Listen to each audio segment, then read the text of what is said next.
You know who it is. It's your man, Horror Flick Big Mitch from Super 6. And I'm bringing 030s because we kicking in doors with 101s. Yeah, we Vegas sons, the Meadows.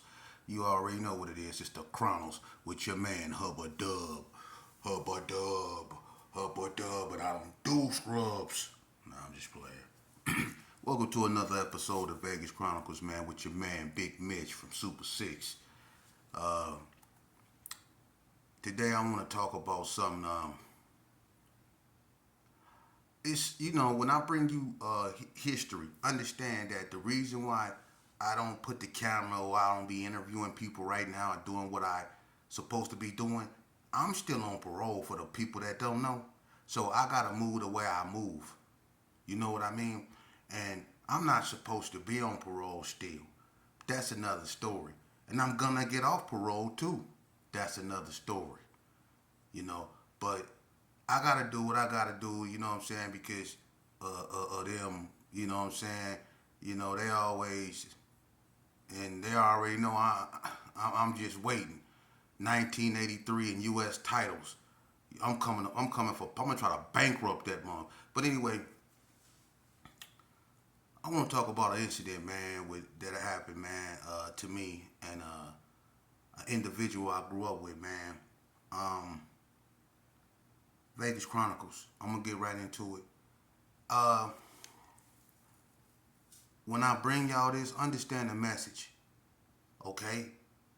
It's true life events that happened to me as a child, growing up as a former gangman. So when I bring you this, please adhere or try to get the message, all right? But I had this friend, man. His name was Alex. Uh, they called him Al Wack. Me and Wack go way, way, way back to when he had that brown car back in 88, 87.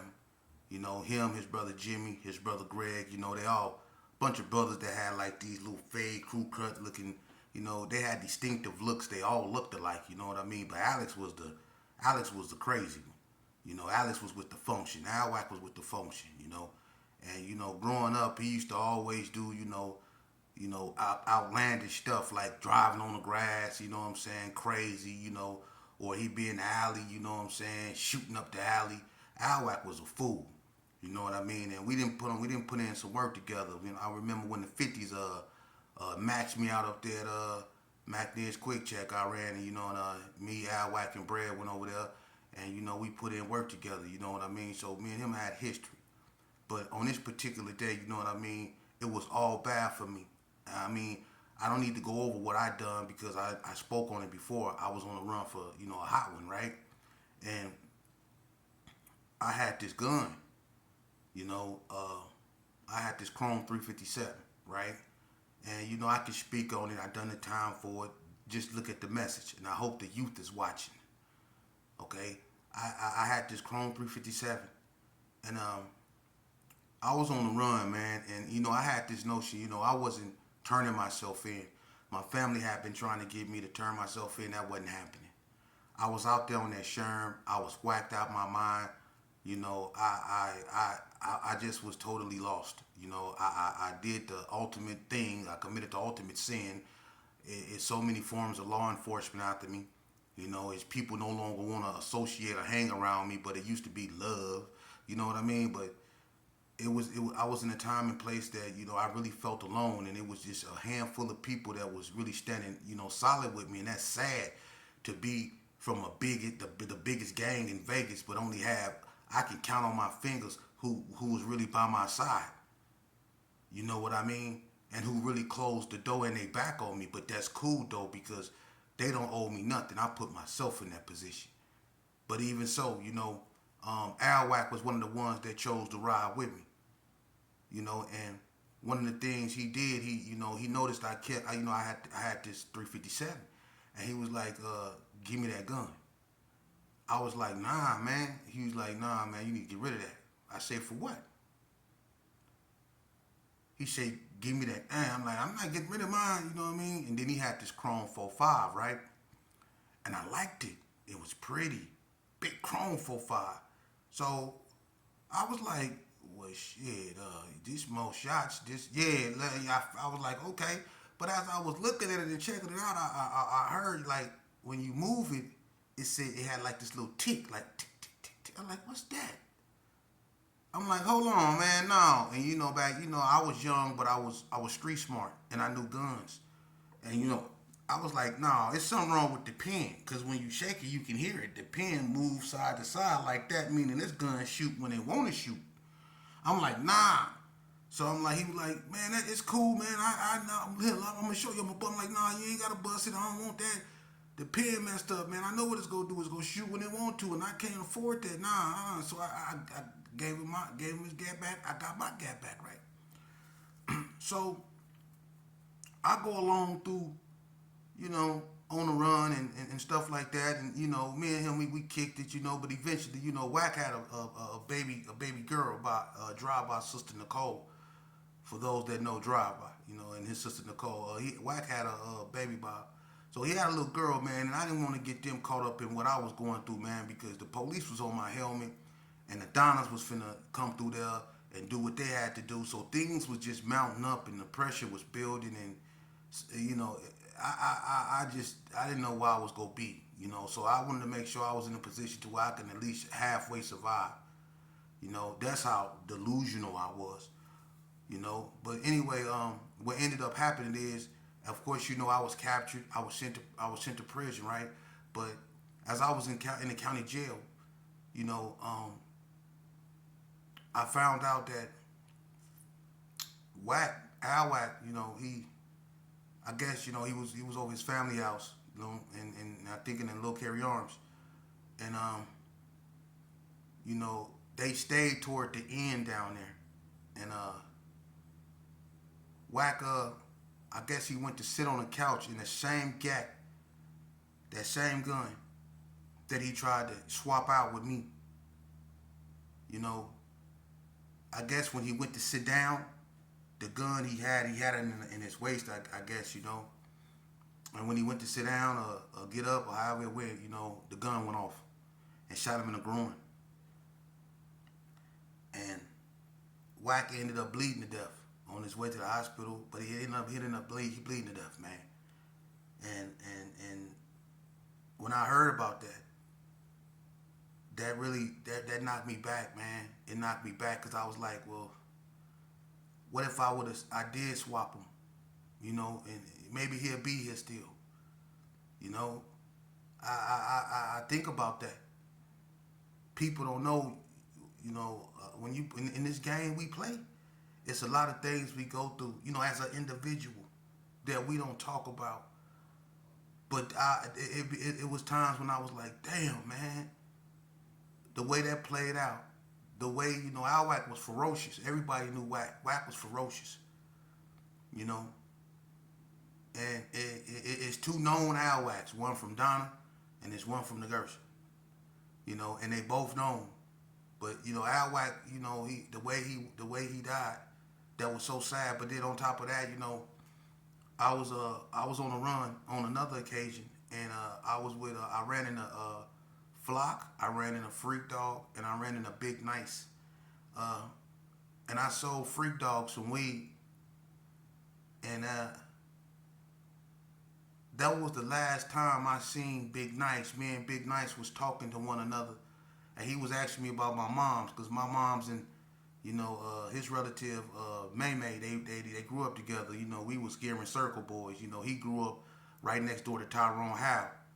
You know what I'm saying? And I grew up 2179 Gearing. So we all grew up in that circle together, man. And when me and Damon, Big Nice, we always had that childhood friend type of relationship. It went beyond gangbanging. I knew him when he was Damon, when he used to wear them little PE shorts, and we used to be out there. And he used to be trying to get his big ass in the swimming pool with it. He was too big. You know what I'm saying? When we used to play Killer Man, me, him, Dun Dun, Isaac, Ligusta, Darry Dow, you know what I mean? We used to all play, Killer Man out there. You know what I'm saying? Y'all know how you throw the ball up, grab it and run with it. We used to be out there doing flips, Some of us played for the Titans. Some played for the Bulldogs, you know what I mean? Mad Bummer, all us, we all grew up together. But as I was in the county jail, not only did Al Wack die, but Big Nice,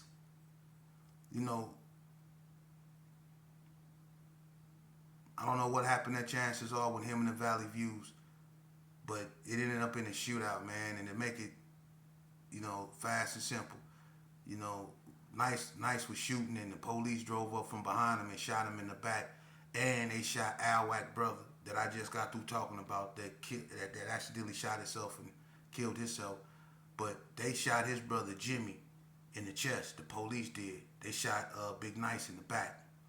But they shot up Chances Are so bad, the bullets went into the city councilman woman's Yvonne Atkins Gates. The bullets went in her house. She the one got Chances Are shut down. And those was two major incidents, because when Big Nice got killed, me and G Stone was in the county jail looking at it on TV like what's going on, man?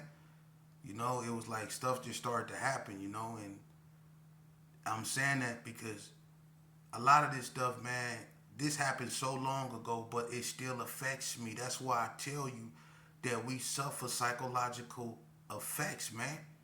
I still, when I go to sleep sometimes, man, it's bad, man. And it's from actually living this life. Not being a perpetrator, not being what we used to call a wannabe, but being really active, man.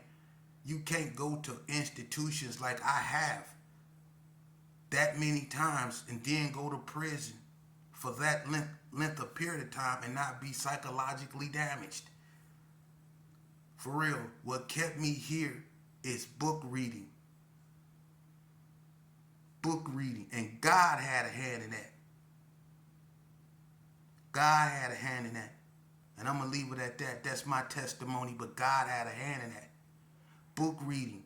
I was allowed to take my mind out the penitentiary and put it in Munich, Germany, or put it up in the Phoenicia or Babylon or wherever I needed to do. I used to read books of all kinds and all sorts, and I was exercising my mind just like I was exercising my body. And that's what kept me afloat in one of the most horrible situations, which is being locked up for the amount of time that I had and had been.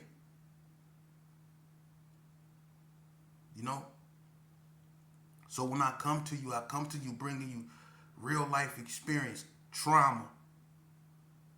It's not all glam and glory. The gunfire, the bodies, the handcuffs. I'm telling you, man, it has a psychological effect on you, man. For real. And some of us seek solace in church, and that's cool. Spirituality has its place, and it should be. But some of us, we suffer so much neurological damage, man. It goes beyond the churches, for real. And you be like, how can something go beyond God? I didn't find God in the church or in the mosque. I found God in me.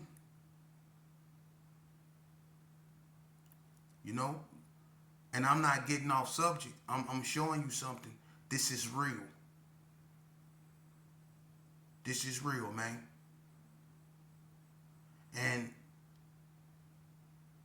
you have to be willing to accept harsh realities in order to alleviate and release and really free yourself from the mental bondage that you are in, man. For real. You have to accept harsh realities. That's what I had to do in order to free myself. I had to understand that I was my worst enemy. I had to understand that I had to love myself more than I hate my enemies, man. And reclaim my individuality, man. I had to really do that. That's hard to do. The gravitational pull of the game life is real strong, man. Because it's all about perceptions. It's all about, people don't want to be perceived as weak. People don't want to be perceived as being a punk. People want to be perceived as being loped out with the function. Want some, come get some. Chitty, chitty, bang, bang, nothing but a whatever thing. You know what I mean? That's how people want to be perceived. And we get caught up in it. Listen, man. Until we get rid of, and I'm finna go a little bit higher. Until we get rid of these fake, fictitious ass leaders, the boule, we go forever be. And for y'all don't know what the boule is, the black boule is basically a Greek fraternities. Like the first Greek fraternity was Sigma Pi Phi. It was started in 1904 by, I think, Henry Milton, something like that. And it's no different than Omega Psi Phi or Kappa. You know, that's why if you look at people like Bill Cosby, he's Omega Psi Phi. You look at Denzel, he's Omega Psi Phi. Michael Jordan, he's Omega Psi Phi. Kobe Bryant, Omega Psi Phi. Shaquille O'Neal, Omega Psi Phi. You look at Oprah Winfrey, she's some part of a sorority.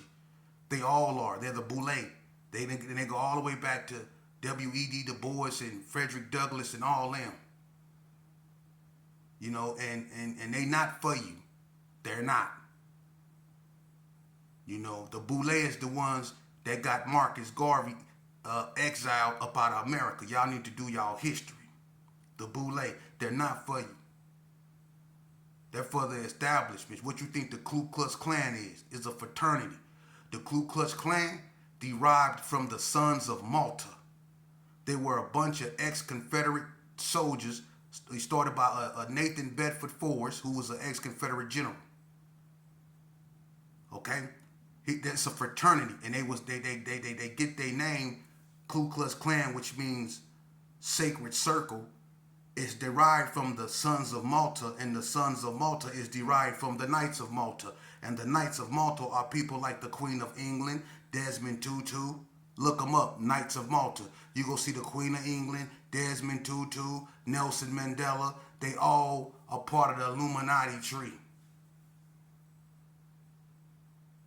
Oh yeah, I'll go there too. When it comes to the Bilderbergers, the Committee of 300, the Milner Group, the Council on Foreign Relations. See, the Black Boule, when it was started in 1904, and it was started by 5 individuals. Now notice how 5 individuals started the Black Boule. It was founded by Henry Minton, but it was 4 individuals with him. It was 5 of them. Just like Mayor Amschel Rothschild. He had 5 sons, and he sent them throughout the world. They created the banking system. And then you have David Rockefeller. How many sons did he have? He had 5 sons. And he monopolized the Standard Steel and oil factories. Remember that? The Supreme Court had to rule monopolizations unconstitutional or illegal, per se. Might I say, sorry about that. Illegal because of Rockefeller. But his son, David Rockefeller Jr., I think him and Brzezinski started the Trilateral Commission, which is up under the Council on Foreign Relations. And the Council on Foreign Relations is like the American version of the Illuminati. Barbara Walters was on the Council of Foreign Relations. Look up Council of Foreign Relations and look at its members. Look up the Trilateral Commission and look at its members. The Bilderbergers, Skulls and Bones. That's a fraternity. It comes from Germany. Started by Prescott Bush, which is George Bush Sr.'s father, and George Bush Jr.'s grandfather. Look them up. Skulls and Bones, which is actually the symbol up on the pirate ships. And who are the pirates? The pirates were the Freemasons that became Knights Templars. That's why they symbol is skulls and bones. Look up Knights Templars. The last one to be executed was Jacques de Molay, who was executed by the King of France, I think in 1303, if I'm not mistaken, Jacques de Molay. Knights Templars. That's what George Bush them draw their lineage. That's why they group called Skulls and Bones, and then you got Scrolls and Keys. I'm talking about Illuminati because I'm showing you how the Boule and people like Reverend Al Sharpton and all these other people that's supposed to be for us, they're not for us, they're for the establishment.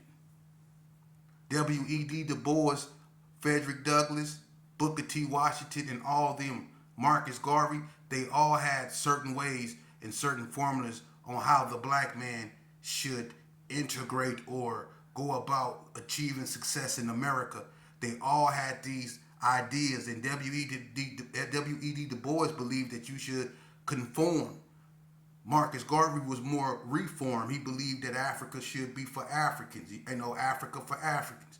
W.E.D. Du Bois believed that if you conform to the norm, basically, in modern terms, let's just say, he believed if black people educated themselves and act a certain way, they will be accepted in society. But Marcus Garvey was like, he could never conform to a society that deems him 2/5 or 3/5 of a human being. So, that's where the argument with them. But W.E.D. Du Bois was part of the Boule. Thurgood Marshall, all of them, the Boule, the Black Boule. Look them up. They're not for you. People like Oprah Winfrey and all these people, Whoopi Goldberg, all of them, they the Boule. So when you see them, you see these celebrities, sci-fi, and all that, Kappas and all that, man, it's deep. Like I told you, the Klan is a fraternity, and you see how they wreaked havoc. And at one point, they were so deep, they was in the millions. I think President Warren Harding got inducted into the Ku Klux Klan up inside the White House. That's how thick they was. So learn your history, man. But the Boule is what's holding us back. We need to break away from these type of characters and come up with new leaders and a new curriculum. If we as a people is gonna push, further, man, because we dying and we stagnated and we lost our identity. We don't even know who we are. We the only race of people in America that's been defined and redefined and redefined. We even went from being the N-word to Negroes to Afro Americans to black to African Americans. We the only race of people that don't have an identity, man, because we want to be everything but ourselves. We do, and it's even in gang culture. We call ourselves, where you from, homie? I'm from such and such mafia. Mafia? Oh, you Italian? And then what we do? Drive-by shootings. Who invented that? The Italians. Al Capone them invented the drive-by. Did you know that? Yeah, Al Capone them, they invented the drive. They the ones that was doing drive-bys first. We imitate everybody but ourselves. Think about it. You crippin', huh? Yeah, that means you're a Democrat. You're a blood? Yeah, you're a Republican. Even if you're in Chicago, you're a vice lord? You rock it to the left? Yeah, that means you're a Democrat. Or you're a disciple? You rock it to the right? Or you're a Republican. We act like everybody but ourselves. You see?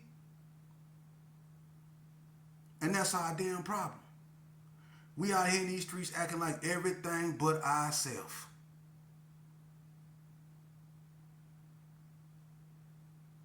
And that's going against your nature. For real. And that's why we stuck where we are. And that's sad too. Because the moment, and this hurts me to say, the moment I notice something, that you start gaining any type of traction, it don't be who you would think would come for you. We got this notion that the white people is out to do this, and the white people, and you know what, in some cases, hey, they are. But how could we ever know it? Let's just say the white people was doing something in our communities. How will we know? We so focused on killing each other. And we so focused on hating on each other. We so focused on stalking each other's web pages. And we so focused. How would you ever know what they doing? too distracted on hating on your own people to know what they doing to you. About time you realize what's happened, it's already done because you so focused on hating on one another. For real. When anybody don't listen, listen, listen. This one of the saddest things of our history, our ancestors fought real racism and lost their lives to real racism. And they didn't have guns and weapons and stuff like that. And when they did, they was met with brutality that you couldn't even fathom. But they still had each other and they still had the will to fight. The will to fight to liberate not just them, but their seeds and their generations, like you and me, to have freedom to be and go where we want to go. We took that